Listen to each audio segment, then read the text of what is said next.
नमस्कार, प्रणाम, good morning. कैसे हैं फ्रेंड्स? तो आप लोगों के लिए एक और भाई का ज़बरदस्त मैटर लिखा हुआ, खुद राइटिंग किया हुआ अपने हाथों से। तो ढेर सारा प्यार दुलार आशीर्वाद बनाए रखिएगा। अगर आप मेरे चैनल पर नए हैं तो चैनल को सब्सक्राइब करना ना भूलेंगे दोस्त।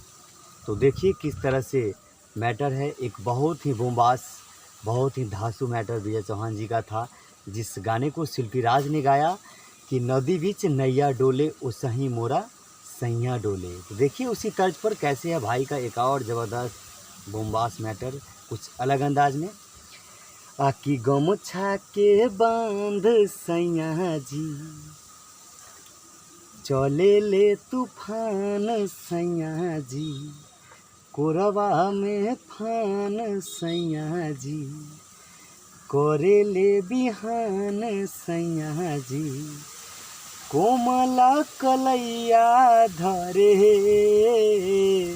आहे हे, देखी के रहनिया हमर करे जा कापे, दिलवाई धक धक करे।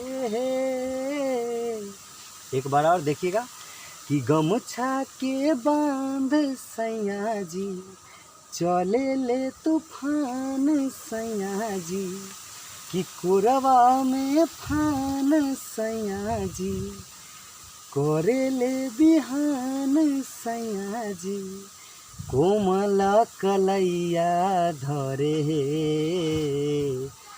आहे हे, देखी के रहनिया हमर करे जा कापे, दिलवाई धक धक करे।